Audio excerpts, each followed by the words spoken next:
आप देख रहे हैं न्यूज बीट पारस जहांजेब के साथ। रेंजर्स की रिपोर्ट, सिंध हुकूमत के खिलाफ एक और चार्जशीट, और क्या कराची की हुक्मरान जमातें माफियाज का रूप धार चुकी हैं? ये हैं वो बीट्स जिन पे बात करेंगे आज न्यूज बीट में।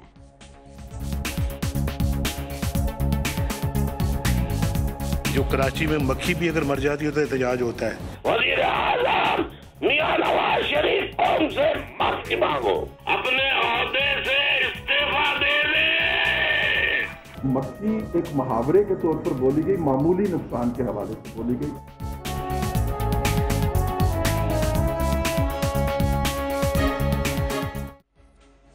वफा करोगे वफा करेंगे, जफा करोगे जफा करेंगे, हम आदमी हैं तुम्हारे जैसे, जो तुम करोगे वो हम करेंगे। कल कराची में एमक्यूएम की अपील पर फिर एक हड़ताल है। वजीर आजम मियां नवाज शरीफ ने कराची में हड़ताल पर एतराज किया था, लेकिन कल फिर कराची में हड़ताल है। लेकिन ये हड़ताल सिंध दुश्मन बजट के खिलाफ है, मियां साहब के लफ्ज मक्खी के खिलाफ नहीं, क्योंकि बकौल परवेज रशीद साहब, मियां साहब ने बसीरत का बेहतरीन मुजाहरा करते हुए लफ्ज मक्खी बतौर मुहावरा इस्तेमाल किया था। अब पता नहीं मियां साहब की उर्दू ज्यादा अच्छी हो गई है या एमक्यूएम वालों की ज्यादा खराब, जो वो मक्खी के लफ्ज को इशू बनाए हुए हैं। वैसे उर्दू में अभी तक कुर्सी के गिर्द मक्खी की तरह भिन भिनाते लोग, नाक पर मक्खी ना बैठने देने वाले लोग जैसे मुहावरे तो मौजूद हैं। मक्खी और हड़ताल के ताल्लुक का कोई मुहावरा नजर नहीं आता। हो सकता है परवेज रशीद साहब को पता हो। बहरहाल मालूम मामला अब ये है कि ताजरों की शिकायत है कि हड़तालें बहुत होती हैं कराची में, लेकिन सवाल ये है कि क्या ये शिकायत हड़ताल की है या ये शिकायत सिंध हुकूमत की नाकामी की है कि वो ताजरों की दुकानें खुलवाने में, उनके कारोबार चलवाने में, उनको तहफ़्फ़ुज़ देने में नाकाम है। वो भत्ता दें, तावान दें, ज़कात दें, फितरा दें तो दुकानें खोलें, कारोबार करें, वरना घर पर आराम करें, अगर महफूज रहकर कर सकें तो। यानी खौफ की, अदम तहफ़्फ़ुज़ की, दहशत की दुकानें खुली हैं, लेकिन अमन की दुकानें बंद हैं। अगर रियासत की दुकान पर अमन और तहफ़्फ़ुज़ मिल जाए तो खौफ और दहशत की दुकानें खुद ब खुद बंद हो जाएंगी। लेकिन क्या ऐसा हो सकता है, और क्या ताकतवर वुज़रा की करप्शन के आगे बेबस सिंध हुकूमत ऐसा कुछ कर सकेगी? इसी पर हम प्रोग्राम में आज बात करेंगे। हमें ज्वाइन किया है पाकिस्तान पीपल्स पार्टी से, हमारे साथ मौजूद हैं सईद गनी साहब।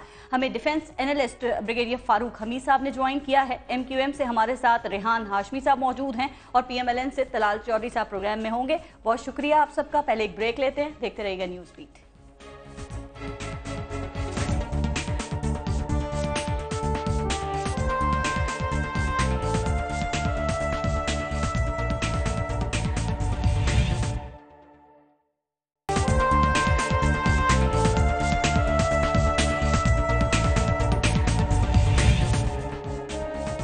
तलाल चौधरी साहब, आपसे शुरू करते हैं। नरेंद्र मोदी पर तनकीद करने के लिए इंतहाई मोहतात अल्फाज इस्तेमाल, और कराची की सूरत हाल पर तनकीद करने के लिए एक मक्खी भी मर जाए तो हड़ताल हो जाती है, जैसे अल्फाज का इंतखाब किया जाना, क्या मियां मोहम्मद नवाज शरीफ की जानिब से सही है? बिस्मिल्लाहिर्रहमानिर्रहीम।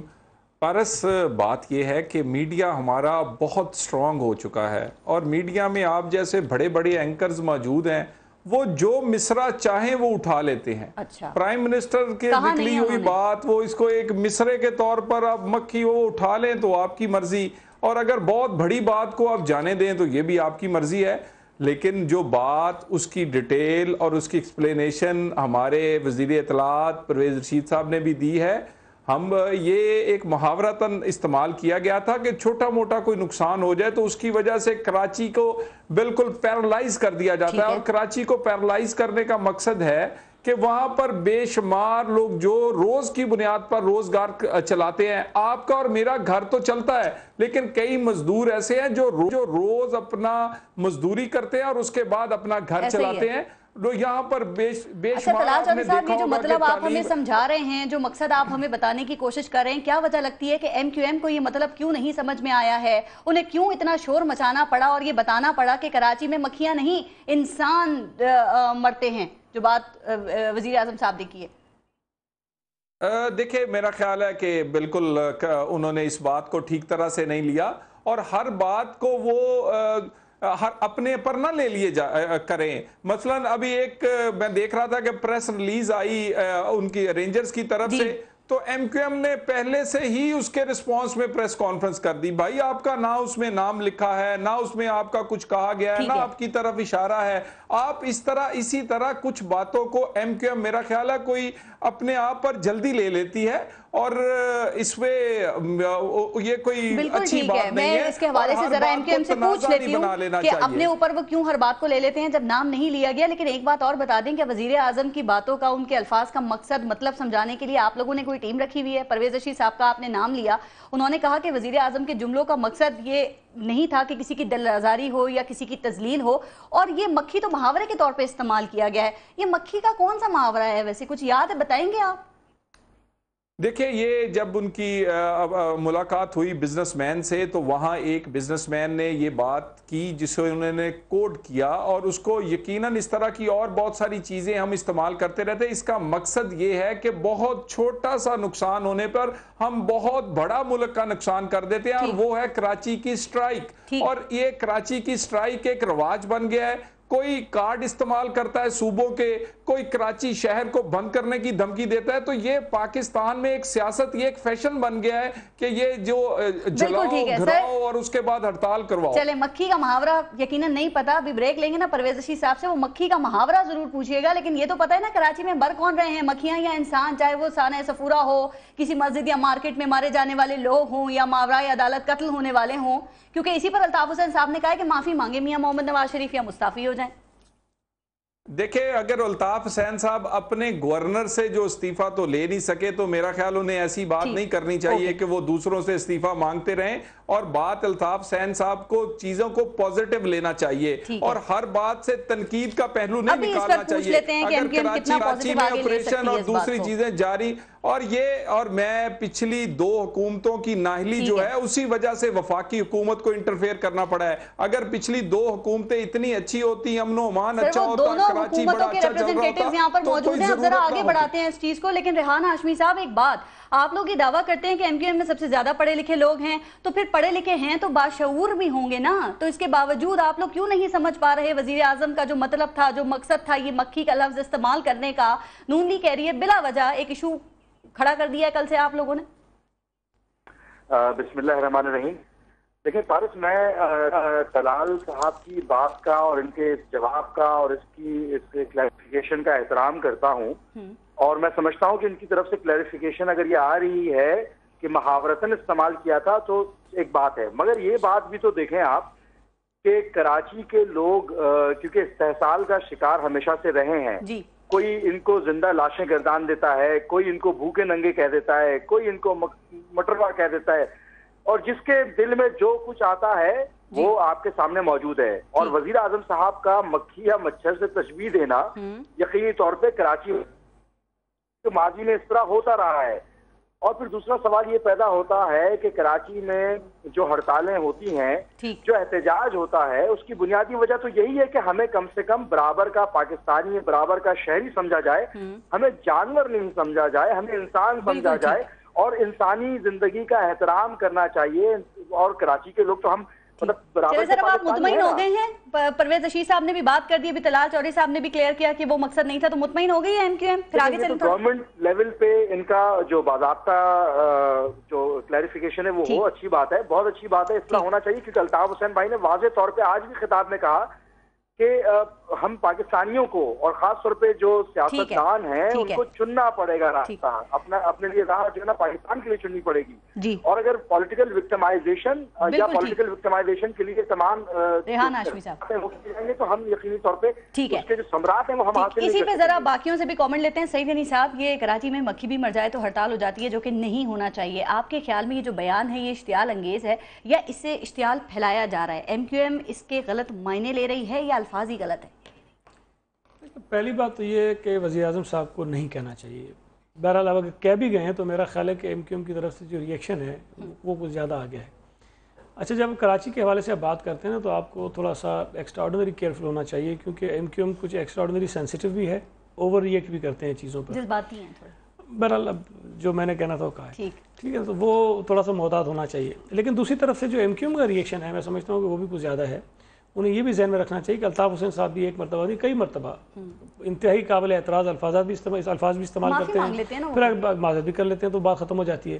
तो अगर वजाहत आ गई हुकूमत की तरफ से तो ये मामला यहीं रह जाना चाहिए। ठीक है, लेकिन हुआ एक ये कि वो इनके कहने से एक हड़ताल और आ गई कल हमारे, लेकिन वो बजट का नाम है उस पे कि वो, लेकिन बहरहाल वो उनका अपना, मतलब समझने वाले समझ गए आप ये कहना चाह रहे हैं। उनका हक है कि वो जिस इशू पे चाहे हड़ताल की कॉल दे दे, पुरअमन हड़ताल की कॉल दे सकते हैं। ठीक है, लेकिन मेरा ये ख्याल है कि शायद गुस्सा पे उतारा गया। ठीक, अच्छा ये ओवर रिएक्शन की जो आपने बात की ना, तो एक और बात जहन में आ गई। रेहान हाशमी साहब, ये हड़ताल और मक्खी की बात, तो इसका पस मंजर क्या था वो तो ठीक है, लेकिन इसके बाद अल्ताफ हुसैन साहब ने ये कहा कि हम उन ताजरों के नाम मालूम करने की कोशिश कर रहे हैं जिन्होंने वजीर आजम से शिकायत की है। तो जरा बताएंगे नाम क्यों मालूम करने की कोशिश कर रहे हैं? क्या उनकी हिम्मत पर शाबाशी देने के लिए या उनकी हिम्मत पर सजा देने के लिए?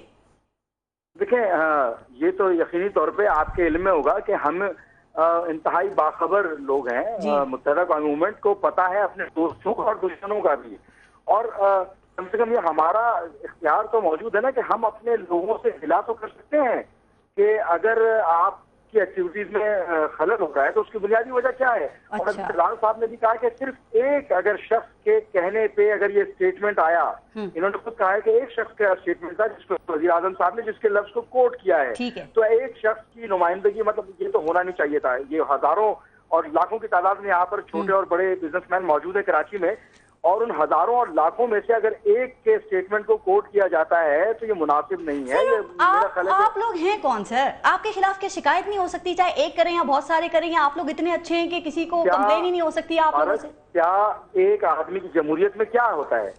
क्या लाखों और हजारों की तादाद को छोड़कर एक सेलेक्टिव शख्स के स्टेटमेंट को उठाकर कोट करना क्या मुनासिब तर्ज है? और वो जो हजारों लोग जो एमक्यूएम के सर, क्या उस एक शख्स को धमकी देना भी मुनासिब तर्ज अमल है? कभी किया? ठीक, अब सईद अली साहब, जो बात अभी रेहान हाशमी साहब से मैंने पूछी वही बात जरा आपसे कि ताजरों ने वजीर आजम से कंप्लेन की बकौल वजीर आजम के, यानी कि ना सिंध हुकूमत से पर उन्हें एतबार है, ना ही वो एतबार करते हैं, और आप लोगों से सिंध हुकूमत से रिलीफ की कोई उम्मीद नहीं है। तो आपकी हुकूमत किन कामों में मसरूफ है फिर सिंध में? एक अजीब सा सवाल है। सवाल बिल्कुल वैलिड है, क्या कर रहे हैं वो बता देना। वैलिड इसलिए नहीं, जब आप रिलीफ ही नहीं दे वैलिड इसलिए नहीं है कि जो काम सिंध हुकूमत के दायरे इख्तियार में आते हैं, सिंध हुकूमत ने करने हैं, वो काम वज़ीर आज़म साहब नहीं कर सकते हैं। जो काम वज़ीर आज़म साहब ने करने हैं वो सिंध हुकूमत नहीं कर सकती है। तो अगर वो चाहें ना चाहें, पसंद करें ना करें, लेकिन बहरहाल कुछ इख्तियार सिंध हुकूमत के भी हैं। रेंजर्स पता है क्या कह रही है? जो दायरे इख्तियार में काम है ना आपकी सिंध हुकूमत, वो भी नहीं कर रही है। तो मुझे सर्टिफिकेट लेने की ज़रूरत तो नहीं है रेंजर से। मेरा ख्याल है कि वो कोई ऐसा इदारा नहीं है कि वो हमें सर्टिफाई करेगा कि सिंध हुकूमत ठीक काम कर रही है या नहीं कर रही है। वो इख्तियार लोगों के पास है और हम लोगों से ही मांगेंगे। आपको सर्टिफिकेट की जरूरत नहीं है, लेकिन हालात भी सब देख रहे हैं रेंजर्स के साथ साथ लोग। मेरी एक गुजारिश है ना, सबसे बड़ी प्रॉब्लम ये है, और मेरा ख्याल है कि इस वक्त हम खामखा एक अननेसेसरी एक कंट्रोवर्सी पैदा करने की वो हालात पैदा हो गए। कराची में हालात बेहतर हुए हैं, उसमें रेंजर्स का भी किरदार है, उसमें पुलिस का भी किरदार है, उसमें सियासी जमातों का भी किरदार है। ठीक है, अगर हम ये चाहते हैं कि कराची में और सूबा सिंध में या पूरे मुल्क में ये दहशतगर्दी की वबा से हमारी जान छूट जाए, तो ये नहीं हो सकता कि कोई इदारे का मुंह इधर हो, दूसरे का मुंह इधर हो, हुकूमत का मुंह इधर हो, सारी चीज़ें चले। ठीक है, हमें एक दूसरे को पसंद नापसंद करते हुए भी एक साथ चलना है ताकि इस मुसीबत से निकल आए। अगर हम इस चक्करों में लगेंगे कि हम ये तासुर देने की कोशिश करें कि हम हैं जो ये सारा काम कर रहे हैं, बाकी जो हैं वो सारे बस ऐसे बेकार है और नुकसान पहुंचाने का काम कर रहे हैं, तो ऐसा देखिए फैक्चुअली ऐसा है भी नहीं, ऐसा है भी नहीं कि वो हो रहा हो। बल्कि कल देखे ना मोमिनाबाद थाने का जो रात को वाकया हुआ, ये किसी जगह पे भी आप इसकी इजाजत नहीं दे सकते हैं, कोई तरीकेकार होता है, कोई मतलब। सैयद साहब, लेकिन एक बात जो आपने सर्टिफिकेट की ना, मैं इधर ब्रिगेडियर फारूक हमीद साहब को भी शामिल करना चाहूंगी आपसे जी। मुझे एक वाकया सुना दूँ आपको, फिर उसके बाद होते चले जाएंगे। देखिए ना, पुलिस में बिल्कुल बुरे लोग होंगे, ऐसे भी होंगे जिनका क्रिमिनल से वास्ता भी हो, उसका एक तरीकेकार है। आप किसी सीनियर पुलिस ऑफिसर को कहेंगे फलां आपका आदमी है जो क्राइम में मुलविस है, हमारे पास उसकी ऐसी रिपोर्ट्स हैं, इत्तलात हैं, ये आदमी हमारे हवाले कर दीजिए, उसका एक मुनासिब तरीका हो सकता है। लेकिन थाने पे जाके रेड करना, वहाँ फायरिंग करना, एक ऐसी सूरत हाल पैदा हो गई जिससे देखिए पुलिस खासतौर पर उस इलाके में बहुत ज्यादा दहशतगर्दों के निशाने पर और उनसे लड़ रही है। और वहां अगर रेंजर्स भी ये करे और लोगों का तासुर ये हो कि रेंजर्स और पुलिस आमने सामने आ गए, तो इससे मैं समझता हूं कि जो दहशतगर्दों के हौसले हैं वो ज्यादा बढ़ेंगे। ठीक है ब्रिगेडियर फारूक हमीद साहब, बात अब हम करेंगे रेंजर्स की रिपोर्ट पे, लेकिन आप भी उस पर जरा कमेंट कर दे। एक तो सईद अली साहब ने कहा रेंजर्स के सर्टिफिकेट की जरूरत नहीं है, दूसरा उस पर भी जरा बात कीजिएगा कि वजीर आजम के अल्फाज के लेकर एमक्यूएम नॉन इशू को इशू बना रही है, या वजीर आजम साहब ने ऐसे लफ्ज दे दिए हैं जिस पर एमक्यूएम कराची के लोगों के सेंटिमेंट्स को कैश कर रही है। बिस्मिल्लाहिर्रहमानिर्रहीम, बहुत शुक्रिया। देखिए पहले यहाँ पे तो मैं बिल्कुल तायद करूँगा जो अपना तलाल चौधरी साहब ने इनिशियली कहा था कि जाहिर बात है प्राइम मिनिस्टर पाकिस्तान का मकसद ये था कि एक बहुत जब भी कोई छोटी सी बात होती है तो कराची को बंद कर दिया जाता है, पैरालाइज कर दिया जाता है। तो मुहावरत उन्होंने बात की है, मैं इस इशू को इतना इंपॉर्टेंस नहीं देता हूँ। मैं बात करना चाहता हूँ जो अभी सेनेटर सईद गनी साहब ने बात की, देखें खुल के बात करनी चाहिए। रेंजर्स की जो रिपोर्ट आई है इसमें काफी चीजें लोगों को पहले मालूम थी, लेकिन मैं समझता हूँ कि ये अब हालात ही आगे हैं कि पाकिस्तानी अवाम ये समझते हैं कि Sindh is a failed province of Pakistan, जहां पे there is a total collapse of governance, rule of law नहीं है, रूल ऑफ माफिया है। सईद गनी साहब को अंदर की खाने की तमाम बातें मालूम है, लेकिन unfortunately Peoples Party is in a state of denial, is in a state of defiance. मैं ये कहना चाह रहा हूं कि ये जो 26 नाम रेंजर ने जो नहीं लिए उनको लेने चाहिए थे। पता नहीं वो किस चीज से घबराते हैं, क्यों डरते हैं। एक तरफ तो कहा जाता है कि जी failure is not an option, एक तरफ कहा जाता है जी कराची को अमन की खातिर हर एक्सटेंट पर हम जाएंगे। आर्मी चीफ ने कहा। मुझे आप ये बताएंगे ये जो 8 टास्क फोर्स बनाई गई है ये तो फार्स है, ये तो फ्रॉड है, ये तो मजाक है। आप मुझे बताएं कि चोरों डाकुओं को पकड़ने के लिए टास्क फोर्स बनाई जाती है। रेंजर्स को करना ये चाहिए था कि इन लोगों को पकड़ते रातों रात, आवाम के बताते कौन ये लोग हैं। ब्रिगेडियर साहब एक बात, एपेक्स कमेटी की मीटिंग हुई थी 4 जून को, सीएम सिंध भी मौजूद थे, डीजी रेंजर्स भी मौजूद थे, यानी कंप्लीट रिपोर्ट पेश की गई थी सीएम के सामने। फिर हमने देखा खामोशी। 7 दिन के बाद रेंजर्स ने 11 जून को यानी दोबारा ये रिपोर्ट जो है वो जारी की। ब्रिगेडियर साहब क्यों जरूरत पड़ी दोबारा रेंजर्स को ये रिपोर्ट जारी करने की जब 4 जून को ये आ चुकी थी? क्या वजह यही है कि कार्रवाई नहीं की गई, तवज्जो नहीं दी गई, इसको इंपॉर्टेंस नहीं दी गई? मेरा ख्याल है इसकी एक बड़ी वजह यह है कि उनको मालूम है कि सिंध गवर्नमेंट जो है ये कोऑपरेट करने के मूड में नहीं है, ये डिफेंस के मूड में है। तो लिहाजा इट वाज इंपॉर्टेंट कि पाकिस्तान के अवाम को बताया जाए कि एक्चुअली हो क्या रहा है। पारस अब तो सूरत हाल ये हो गई है कि कह रहे हैं कि पॉलिटिकल पॉलिटिशियन जो है मैच फिक्सिंग में है। यही वजह है कि खुद इन्वॉल्व है, यही हो सकती है। मेरी बात सुने। अब तो कहा जा रहा है कि सिंध इंटीरियर में जो वडेरे हैं उनकी अपनी प्राइवेट मलेशियन है, प्राइवेट फोर्सेस हैं, घोस्ट एम्प्लॉइज के पैसे से टेररिज्म को फंड किया जा रहा है। ये जो फाइनेंशियल टेररिज्म है, देखें फैसला अब ये हुआ है कि कराची से निकल के पूरे सिंध में इसको ले जाया जाए ताकि कार्रवाई के ऊपर। ठीक सईद गनी साहब, कार्रवाई क्यों नहीं की गई? अपने गिरबान तक हाथ आ रहे हैं आम शख्सियात के नाम। एक दो चीजों की मैं वजाहत कर दूं। एक तो मुझे नहीं पता ये रिटायर्ड जो फौजी अफसरान होते हैं उनके पास इन्फॉर्मेशन सही आती है गलत आती है, लेकिन तासुर ये देते हैं उनके पास सारी रिपोर्टें ठीक होती हैं। ये 26 नाम जिसका ये तस्करा कर रहे हैं, आज रेंजर्स की अपनी एक प्रेस रिलीज आई है, आपके पास अगर हो तो मंगवा लीजिएगा जी। उन्होंने कहा कि हमने किसी किस्म के कोई नाम नहीं दिए जो टीवी पे चल रहे हैं। हमने अपनी रिपोर्ट दी थी एपेक्स कमेटी के अंदर, उसके ऊपर वो जो टास्क फोर्स बनने का तय हुआ। तो वो कह रहे हैं नाम क्यों नहीं दिए गए? नाम दिए ही नहीं है ना, वो यही तो कह रहे हैं। सुन ले, मैंने आपको बताया कि टीवी पे नाम चल रहे थे उसको उन्होंने वजाहत कर दी कि हमने कोई ये नाम नहीं दिया और ये बिल्कुल नाम नहीं है। अच्छा, दूसरी बात ये है कि ये हमारे जो रिटायर्ड दोस्त हैं ये बैठ के तय करेंगे कि फेल्ड प्रोविंस है या कामयाब प्रोविंस है। अगर ये माफियाज की बात करते हैं, जो उनकी 300 अरब की रिपोर्ट आई वो इंकशाफ मेरे लिए नहीं सही, उन्होंने कहा सबको पता है कि क्या क्या हो रहा है। क्या ये पीपुल्स पार्टी के दौर में शुरू हुए थे ये नाम? ये जो चाइना कटिंग और ये सारे जो नाम शुरू हुए थे 7 साल से किसकी हुकूमत है? एक सेकंड ना, एक ही सीएम के साए तले काम कर रहे हैं।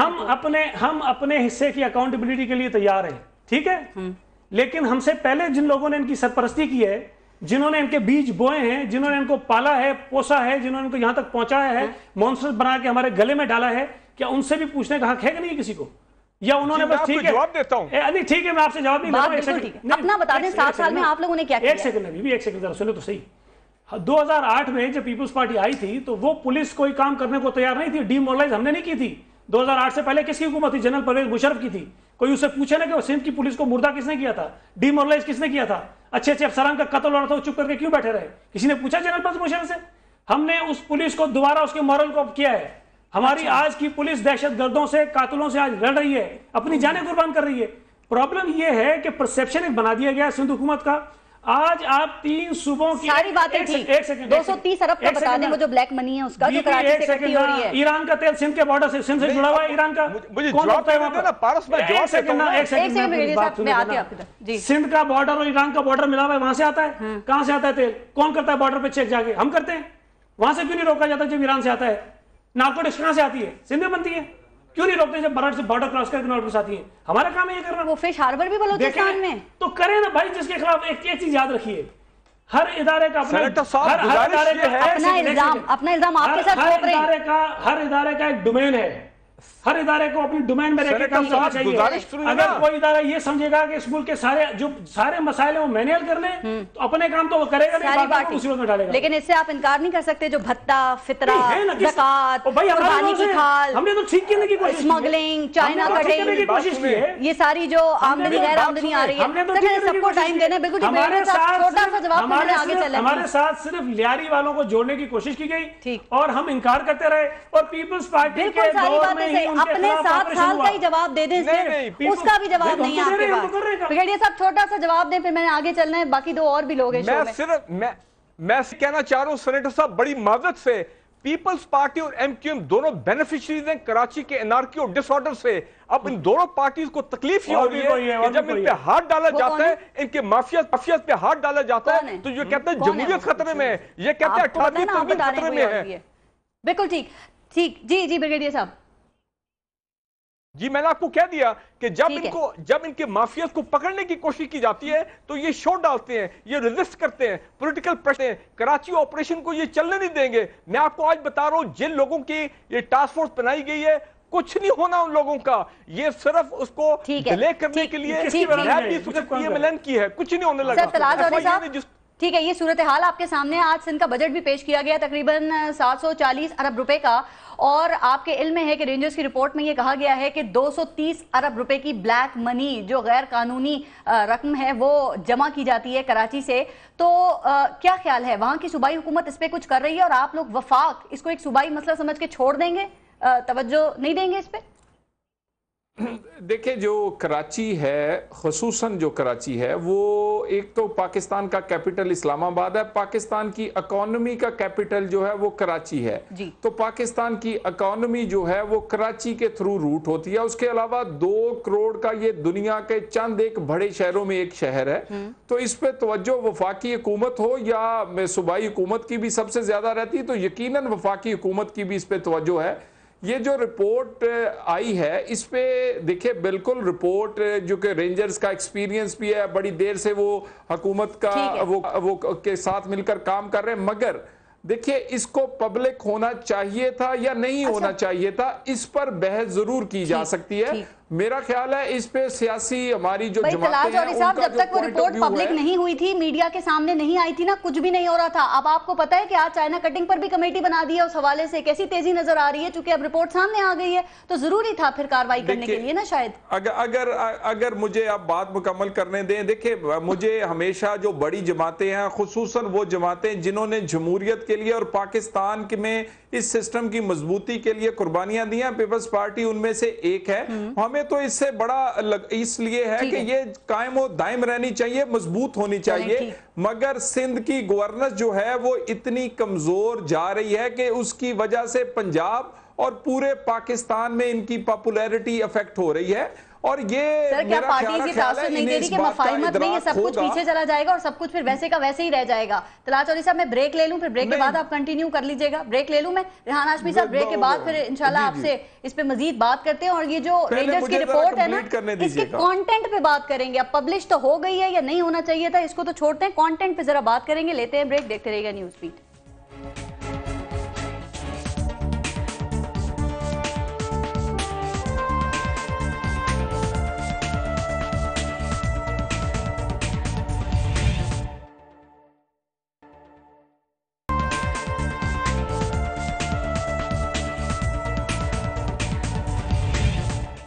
रेहान हाशमी साहब, सिंध में स्पेशली कराची में क्या माफियाज की हुकूमत है? ये ज़कात, फितरा, कुर्बानी की खाल माफिया, भत्ता माफिया, चाइना कटिंग माफिया, ईरानी तेल का माफिया, पानी का माफिया। चूंकि आप लोग तो कराची के दावेदार हैं ना, तो आप लोगों को तो पता होगा इन माफियाज का, या ये सिर्फ इल्जाम है, या इन लोगों के आगे आप लोग बेबस हैं?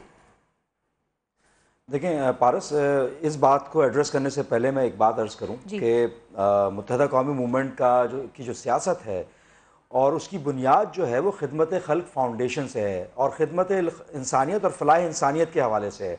पाकिस्तान में सेकंड लार्जेस्ट एम्बुलेंस सर्विसेज मुत्तहदा कौमी मूवमेंट की है और पाकिस्तान में चाहे वो कैथरीना का डिजास्टर हो अमेरिका में, चाहे वो बाम का जल्जला हो ईरान में, चाहे वो इंडोनेशिया का सुनामी हो, चाहे वो KPK और कश्मीर का जल्जला हो, चाहे वो सैलाब से तो बर्बादी हो, चाहे वो बारिशों से तुग़यानी हो, मुत्तहदा कौमी मूवमेंट के वॉलंटियर्स और KKF के वॉलंटियर्स आप वहां पर पाएंगे और बिल्कुल बिला तफरीक काम कर रहे होते हैं। पाकिस्तान भर में सबसे बड़ा जो नेटवर्क है, बहुत अच्छे काम है जो आप बता रहे हैं। हम ब्लैक मनी पे आ गए अब 230 अरब रुपए पे। देखें लेकिन इसको मैं कोरिलेट जो लोग को रिलेट करते हैं चीजें, मैं उनकी उसके लिए वो बात कर रहा हूँ। ये इसमें कोई अभाम नहीं, कोई दो राय नहीं। मुत्तहदा कौमी मूवमेंट किसी जागीरदार सनतकार वडेरे की जागीर नहीं है, ये अवाम चलाती हैं और अवाम जो अपनी मर्जी से अपनी मंशा से मुत्तहदा कौमी मूवमेंट के इदारे KKF को जो ज़कात और फितरे की मद में देती है रकम, वो आप इस्तेमाल होती है यूनिवर्सिटीज की सूरत में हो, चाहे हाशमी साहब अगर अपनी मर्जी और मंशा होती ना तो ताजिर शिकायत नहीं करते वजीर आजम से, जो उन्होंने वजीर आजम से शिकायत की है। देखें ताजिरों के जो हड़ताल के हवाले से थे, ताजिर इस मुल्क का और कराची शहर का एक मतलब समझ लो बैकबोन है ना, और ताजिरों के वफूद मुत्तहदा कौमी मूवमेंट से बहुत ही गहरे रवाबित में भी है, राब्ते में भी हैं।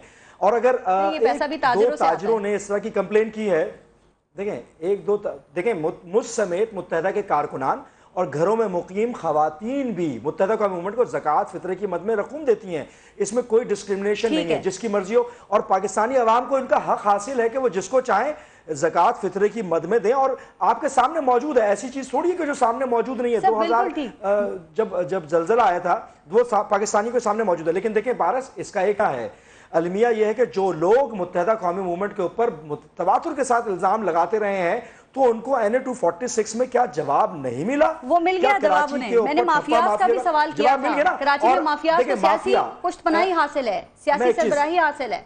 एक चीज अर्ज करूं, कराची जो पाकिस्तान का इकोनॉमिक हब है, अगर यहाँ पर कुछ होता है तो यहाँ पर सबसे ज्यादा जो विक्टिमाइज होती है वो मुत्तहदा कौमी मूवमेंट है। हम तो विक्टिम्स हैं, हमारे चाहे वो लापता साथी हो, चाहे वो मावराए अदालत कत्ल हो, चाहे वो हमारे मिसिंग पर्संस हो, चाहे वो प्रोफेशनल्स की किलिंग हो। देखिए ये वो लोग हैं कि जिनके लिए आवाज बुलंद करनी चाहिए।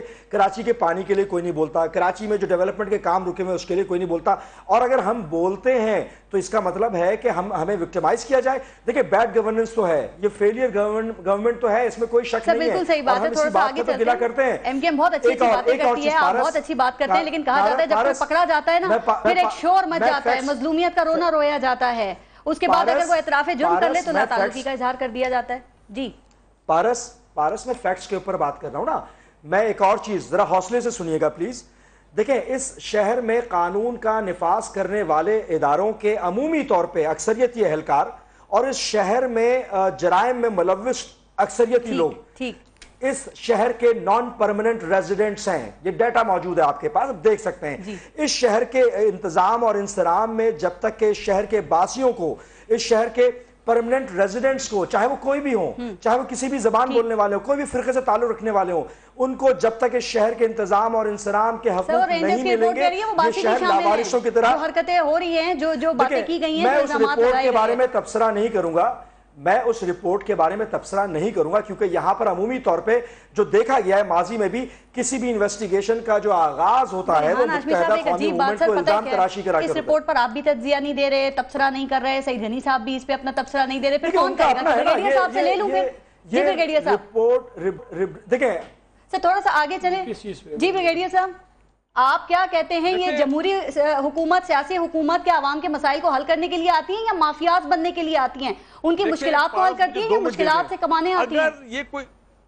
अगर किसी और मुहज़्ज़ब माशरे में और सही डेमोक्रेटिक कंट्री में अगर ये हालात होते जिस वक्त सिंध के सामने आए हैं, मैं बता रहा हूं कि उस गवर्नमेंट को सैक कर दिया जाता, वहां पे गवर्नर रूल लग जाता। लेकिन यहां पे अनफॉर्चुनेटली नहीं होगा, क्योंकि पीपल्स पार्टी, PMLN और MQM सारे आपस में मिले हुए हैं। एक बात ये, दूसरा ये कि सेनेटर साहब अब नाराज हो जाएंगे। देखिए पुलिस के हवाले से ये बात कर रहे थे, ये चंद दिन पहले सिंध हाई कोर्ट में वो कौन से पुलिस के लोग थे जो मास्क पहन के आए और उन्होंने वहां पे जुल्फिकार मिर्जा और उनके लोगों को मारा? नंबर 2, ये आप मुझे बताएं कि 5-6 हजार पुलिसमैन कंटेंट की बात कर रहे हैं ना, 6000 पुलिसमैन जिन्होंने रिक्रूट किए हैं वो क्या थे, उनमें काफी हद तक क्रिमिनल्स लियारी गैंग के लोग उनको लेके ये दोनों बड़ी जमातें जो हैं कराची की, इन पर ये इल्जामात की जद में हैं। आपके ख्याल में क्या ये दोनों पॉलिटिकल पार्टी सबक सीखने के मूड में हैं? पारस में चीज, अगर आप इजाजत दें, एक मिनट सेनेटर साहब, एक सेकंड, जी जी, एक मिनट। और जनाब पुलिस के बारे में कहा जाता है वो कौन लोग हैं जिनको, जी मेरी आवाज आ रही है? परफेक्ट, क्लियर, जल्दी। देखिए मीडिया जो है वो दिखा रहा है फुटेजेस कि कराची के पुलिस स्टेशन ऐसे भी कई हैं जहां पे क्रिमिनल्स को टोपियां पहना के उनको वेपन उनके हाथ में दी गई है और तभी जाके रेंजर्स वाले वहां पे रेड करते हैं। तो खुदारा सेनेटर साहब बताएं कि ये हो क्या है,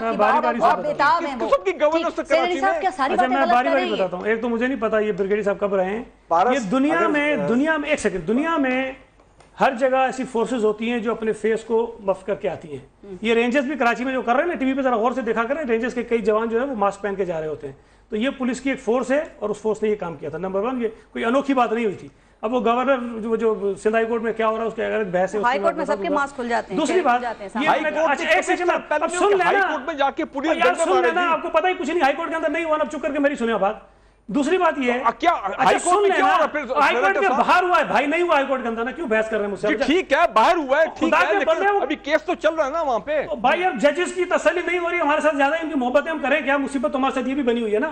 इधर मार्केट टाउन में 14 दिन मर गए, हाई कोर्ट को कोई वो नहीं हुआ कि जी सोमोटो ले ले। वहां 11 क्रिमिनल्स को दरवाजे से पकड़ लिया तो जहां पकड़ लिया। अच्छा सुन ले जी, ये उन्होंने कहा जी पुलिस के अंदर हमने क्रिमिनल्स कर दिए, पता नहीं लियारी गैंग वाले। जीएचक्यू पे अटैक हुआ था, एयरबेस पे हुआ था, नेवल बेस पे हुआ था, कौन लोग इन्वॉल्व थे? उनके इंटरनल लोग थे ना इन्होंने उसके अंदर। तो क्या हम ये कह सकते हैं कि उन्होंने तालिबान के लोग भर्ती किए हुए थे? हम ये कह सकते हैं कि गलत तंजीमों के लोग उन्होंने भर्ती किए हुए थे? उन इदारों के अंदर लोग जो आ जाते हैं, लोग उनके ऊपर काम करते हैं। ये मुमकिन है कि पुलिस के अंदर हो गए, लेकिन ये कहना कि हमने कोई क्रिमिनल जान के भर्ती कर दिए थे, ये ऐसा होता नहीं है। पुलिस के अंदर एक सेकंड, एस्टेब्लिशमेंट और पीपल्स पार्टी के दरमियान अदम एतमाद की जो फजा है, आवाम को नुकसान हो रहा है इसका। मैं तो ये शुरू में कह बैठा हूं आपके सामने, तो इसको खत्म करें। इस वक्त मुल्क को जिन चैलेंजेस का सामना है, हमें वो मिलजुल कर उनके साथ हम नबर्द आजमा है, हम लड़ेंगे तो कामयाब होंगे, वरना नहीं हो सकते। बिल्कुल ऐसे ये गवर्नर रूल की जो ख्वाहिश है ना ब्रिगेडियर साहब जैसे लोगों के दिलों में, उनको कोई अच्छी चीज भी नजर नहीं आती है। उनको हर काम सिंध हुकूमत का जो नेगेटिव ही नजर आता है कि ये तबाही हो गई, तबाही हो गई। भाई आप जो क्राइम डेटा है, क्राइम रेट जो कम हुआ है सिंध हुकूमत में, वो मंगवाइए जरा देखें। मैं आपको दावे से कहता हूं कि पंजाब से ज्यादा परफॉर्मेंस बेहतर सिंध पुलिस की है। पंजाब से ज्यादा जिसका उन्होंने बहुत बड़ा एक इमेज बनाया है कि पंजाब में पता नहीं पुलिस क्या क्या कुछ करती फिर रही है। पंजाब से, बलूचिस्तान से, केपी से, तीनों सूबों के मुकाबले में गोश्त एम्प्लॉय बकायदा हमने नहीं किया भाई, गोश्त एम्प्लॉय हम तो किसने किए हैं? बकायदा आमदनी का जरिया है वो, पानी से हम तो निकाल रहे हैं। हमने कोई भर्ती किए हुए हमारे दौर में कोई एक गोश्त एम्प्लॉय बताइए, हमने तो निकाले लोगों को। साथ से आप पावर में यार मुशर्रफ से तो पूछो ना जाके जरा, मुशर्रफ से दोस्ती साहब आपके अपने वजीर बहुत शिकायतें कर रहे हैं, आपके वो पीर मजहर साहब याद है, मुझे निसार खोड़ो साहब ने उनके खिलाफ कार्रवाई की, 3000 लोगों को भर्ती किया था उन्होंने। आपने गौर बात है, अगर पीपल्स पार्टी के दौर में कोई गलत काम हुआ और पीपल्स पार्टी ने उस पर कार्रवाई कर ली तो अच्छा किया कि बुरा किया? ये तो हमारी आर्गुमेंट को, हमारी दलील को साबित करती है। बिल्कुल एक चीज गलत हुई तो हमने उसमें किसी को मजबूर नहीं किया, मजबूर नहीं करता। एक मुझे लगता है कि ब्रिगेडियर साहब मुशर्रफ साहब के दौर में रहे होंगे, जरा उनसे जाके पूछेंगे कराची में बेड़ा गर्क उन्होंने क्या किया। अवाम के जानो माल का तहफ्फुज़ ये रियासत की जिम्मेदारी है ना। जब रियासत ही इस तरह के कामों में मुलव्वस हो तो फिर क्या किया जाए, किससे उम्मीद की जाए? तला चौधरी साहब देखिए, इसमें कोई दो राय नहीं है, और अगर आप कैमरा बंद करने के बाद पूछेंगे तो सेनेटर साहब भी इस बात का एतराफ करेंगे कि सिंध गवर्नमेंट को गवर्नेंस इंप्रूव करने की जरूरत है। भाई मैंने जो कहना होता है कैमरे पे क्या बात।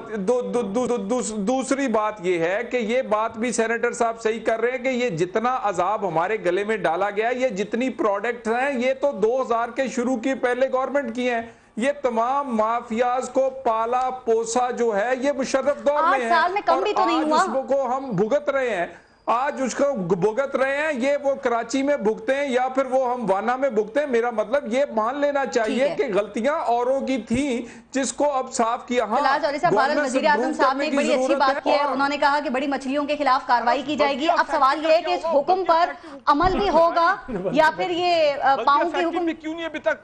जी तला चौधरी साहब, क्यों उसको दबाया जा रहा है? देखिए, गवर्नेंस को इम्प्रूव करने की जरूरत है। हम सूबाई हुकूमत के साथ मिलकर काम कर रहे हैं, वफाकी हुकूमत पूरा इनके साथ देगी, बड़ी से बड़ी मछली पर हाथ डाला जाएगा और इंशाल्लाह ताला बहुत बेहतर हालात है कराची के। इंशाल्लाह ये 2 साल की ये सारी मेहनत और इसमें सूबा शामिल है, सूबे की तमाम हुकूमत शामिल है। सब बहुत शुक्रिया। प्रोग्राम का वक्त बिल्कुल खत्म हो गया, वरना इस पे मजीद बात करते। बहुत शुक्रिया, अपना अपने मुल्क का ख्याल रखिएगा। पारस जहां से इजाजत दीजिए। अल्लाह निगहबान।